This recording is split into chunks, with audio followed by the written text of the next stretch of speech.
ಮಾಜಿ ಸಂಸದ ಅತ್ಯಾಚಾರ ಪ್ರಕರಣಕ್ಕೆ ಸಂಬಂಧಪಟ್ಟಂತೆ ಕೊನೆ ಉಸಿರು ಇರೋವರೆಗೂ ಕೂಡ ಪ್ರಜ್ವಲ್ಗೆ ಜೈಲೇ ಗತಿಯಾಗಿದೆ.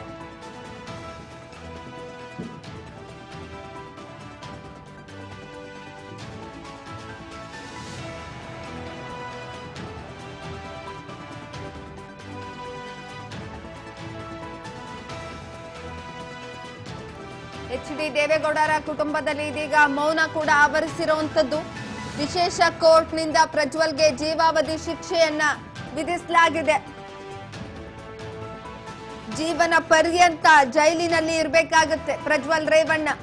ಜನಪ್ರತಿನಿಧಿಗಳ ಕೋರ್ಟ್ ಶಾಕ್ ಅನ್ನ ಕೊಟ್ಟಿರುವಂತದ್ದು. ಹೈಕೋರ್ಟ್ಗೆ ಮೇಲ್ಮನವಿಯನ್ನ ಸಲ್ಲಿಸಲು ಭರದ ಸಿದ್ಧತೆ ಕೂಡ ನಡೀತಾ ಇರುವಂತಹ ಸಾಧ್ಯತೆ ಇರುವಂತದ್ದು. ಮಹಿಳೆ ಮೇಲೆ ಅತ್ಯಾಚಾರವನ್ನ ಮಾಡಿದ್ದ ಅನ್ನುವ ಆರೋಪಕ್ಕೆ ಪ್ರಕರಣಕ್ಕೆ ಸಂಬಂಧಪಟ್ಟಂತೆ ಇದೀಗ ಕೊನೆ ಉಸಿರು ಇರುವವರೆಗೂ ಕೂಡ ಪ್ರಜ್ವಲ್ ರೇವಣ್ಣ ಜೈಲಿನಲ್ಲೇ ಇರ್ತಾರೆ, ಅಲ್ಲೇ ಸಾಯ್ತಾರೆ ಕೂಡ.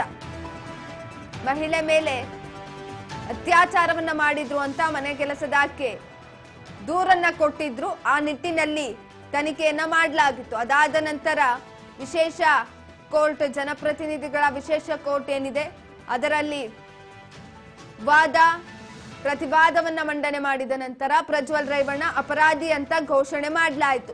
ನಿನ್ನೆ ನಡೆದಂತಹ ವಾದ ಪ್ರತಿವಾದವನ್ನ ಆಲಿಸಿದಂತಹ ಜಡ್ಜ್ ಪ್ರಜ್ವಲ್ ರೇವಣ್ಣಗೆ ಜೀವಾವಧಿ ಶಿಕ್ಷೆಯನ್ನ ಕೊಟ್ಟಿದ್ದಾರೆ. ವಿಶೇಷ ಕೋರ್ಟ್ನಿಂದ ಪ್ರಜ್ವಲ್ಗೆ ಜೀವಾವಧಿ ಶಿಕ್ಷೆ ಸಿಕ್ಕಿರುವಂತದ್ದು. ಇನ್ನು ಕೆಆರ್ ನಗರದ ಕೇಸ್ ವಿರುದ್ಧ ಕೋರ್ಟ್ಗೆ ಅರ್ಜಿಯನ್ನ ಸಲ್ಲಿಸಲಾಗುತ್ತೆ.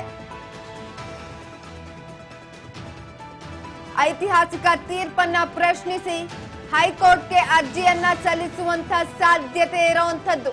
ಆ ಪ್ರಶ್ನೆ ಕೂಡ ಇದೀಗ ಕಾಡ್ತಾ ಇದೆ. ತೀರ್ಪಿನಿಂದ ದೇವೇಗೌಡರ ಕುಟುಂಬಕ್ಕೆ ತೀವ್ರವಾದಂತ ಆಘಾತ ಎದುರಾಗಿದೆ. ಇದೀಗ ಕರ್ನಾಟಕದ ಹೈಕೋರ್ಟ್ಗೆ ಮೇಲ್ಮನವಿ ಸಲ್ಲಿಸಲು ಸಿದ್ಧತೆ ನಡೀತಾ ಇದೆ.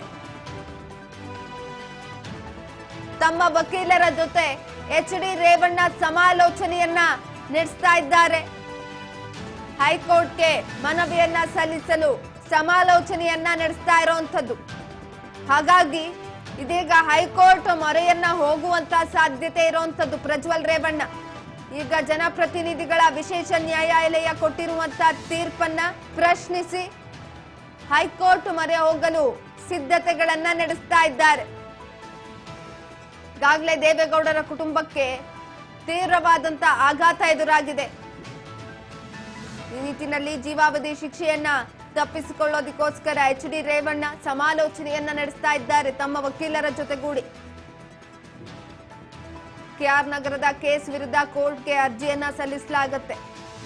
ಪ್ರಜ್ವಲ್ ರೇವಣ್ಣ ವಿರುದ್ಧ 4 ಕೇಸ್ಗಳು ದಾಖಲಾಗಿರುವಂತದ್ದು. ಆ ಪೈಕಿ ಕೇವಲ ಒಂದೇ ಒಂದು ಪ್ರಕರಣಕ್ಕೆ ಮಾತ್ರ ತೀರ್ಪು ಹೊರಗಡೆ ಬಂದಿದೆ. ಆ ತೀರ್ಪಿಗೆ ಆಲ್ರೆಡಿ ಜೀವಾವಧಿ ಶಿಕ್ಷೆಯನ್ನ ವಿಧಿಸಲಾಗಿದೆ. ಅಂಥದ್ರಲ್ಲಿ ಜನಪ್ರತಿನಿಧಿಗಳ ವಿಶೇಷ ನ್ಯಾಯಾಲಯ ಏನ್ ಕೊಟ್ಟಿದೆ ತೀರ್ಪು, ಆ ತೀರ್ಪನ್ನ ಪ್ರಶ್ನಿಸಿ ಹೈಕೋರ್ಟ್ಗೆ ಹೋಗ್ತಾ ಇದ್ದಾರೆ ಪ್ರಜ್ವಲ್ ರೇವಣ್ಣ.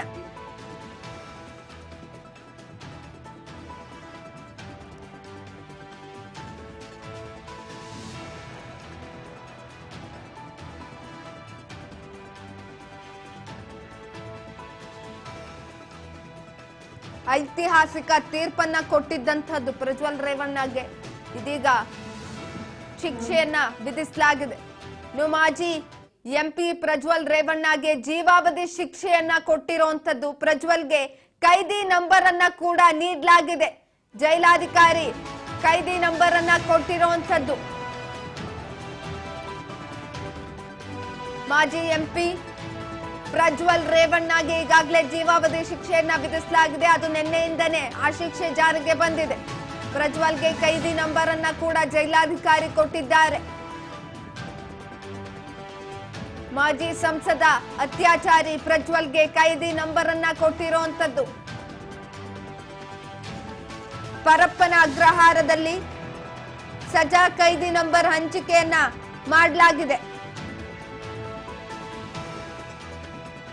ಪ್ರಜ್ವಲ್ ರೇವಣ್ಣಗೆ ಕೈದಿ ನಂಬರ್ 15,528 ಹಂಚಿಕೆ ಮಾಡಲಾಗಿದೆ. ಈಗಾಗಲೇ ಶಿಕ್ಷೆಯಾದ ಕೆಲವೇ ಗಂಟೆಗಳಲ್ಲಿ ಪ್ರಜ್ವಲ್ಗೆ ಕೈದಿ ನಂಬರ್ ಅನ್ನ ಕೂಡ ಕೊಟ್ಟಿರುವಂತದ್ದು, ಅಲ್ಲಿಗೆ ಫಿಕ್ಸ್.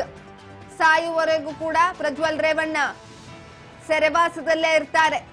ಜೀವಾವಧಿ ಶಿಕ್ಷೆ, ಜೀವನ ಪರ್ಯಂತ ಇರುವಂತದ್ದು ಅದು. ಇಷ್ಟು ದಿನ ಆರಾಮಾಗಿ ಲೈಫ್ ನ ಲೀಡ್ ಮಾಡ್ತಾ ಇದ್ರು, ಆದ್ರೆ ಇನ್ನು ಮುಂದೆ ಜೈಲಿನಲ್ಲಿ ಸೆರೆವಾಸವನ್ನ ಅನುಭವಿಸ್ತಾರೆ. ಯಾವ ರೀತಿ ಇರುತ್ತೆ ಅವರ ಪ್ರತಿಯೊಂದು ದಿನಗಳು ಅವ್ರಿಗೂ ಕೂಡ ಊಹಿಸೋದಕ್ಕೆ ಕಷ್ಟ ಆಗ್ತಾ ಇದೆ.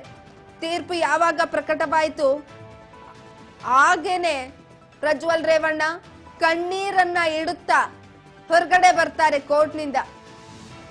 ಕಣ್ಣೀರು ಹಾಕುತ್ತಲೇ ಜಡ್ಜ್ ಮುಂದೆ ನಾನು ಯಾವ ತಪ್ಪನ್ನು ಮಾಡಿಲ್ಲ ಅಂತ ಹೇಳ್ತಾರೆ. ಆದ್ರೂ ಕೂಡ